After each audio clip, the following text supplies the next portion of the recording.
56% సుంకాల మోత ముగించిన డొనాల్డ్ ట్రంప్ వియత్నాంపై 46%, చైనాపై 34%, యూకేపై 10% టారిఫ్, అన్ని దేశాల ఆటోమొబైల్స్పై 25%. అమెరికా అధ్యక్షుడు డొనాల్డ్ ట్రంప్ టారిఫ్లు బాంబు పేల్చారు. అనుకున్నట్టుగా విదేశీ ఉత్పత్తులపై భారీగా సుంకాలు వడ్డించారు.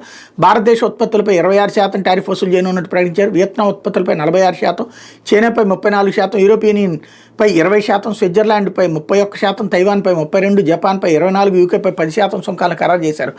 అన్ని దేశాల నుంచి దిగుమతి అయ్యే ఆటోమొబైల్స్పై 20% సుంకం విధిస్తున్నట్టు తేల్చి చెప్పారు. ఏప్రిల్ 2వ తేదీన విముక్తి దినంగా ప్రకటించిన ట్రంప్ బుధవారం వాషింగ్టన్ మేలో మీడియాతో మాట్లాడారన్నట్టు వార్తని హైలైట్ చేశారు.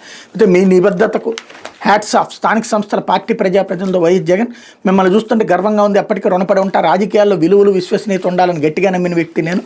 పార్టీలో కూడా అలాగే ఉండాలని ఆశించే. స్థానిక సంస్థల ఉప ఎన్నికల్లో అడుగడుగున అధికార పార్టీ అరాచకాలు, పోలీసుల అండతో అక్రమాలు, ప్రమాదంలో ప్రజాస్వామ్యం, హామీల గురించి ప్రశ్నిస్తే అప్పులంటే అబద్ధాలు చెప్తున్నారు. సూపర్ 6, సూపర్ 7 గాలికి ఎగిరిపోయాయి.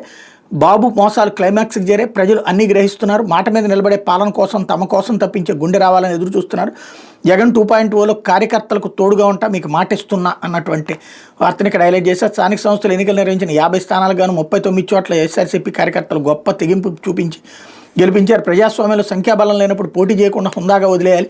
కానీ చంద్రబాబు అలా కాకుండా, నేను సీఎం, నా పార్టీ అధికారంలో ఉంది కాబట్టి నాకు బలం ఉన్నా లేకపోయినా ప్రతి పదవి నాకే కావాలి, ఎవరినైనా నేను భయపెడతా, కొడతా, చంపుతా, ప్రలోభ పెడతా అనే రీతిలో అహంకారంతో వ్యవహరిస్తున్న తీరుని మనం ఇంకా చూస్తున్నాం.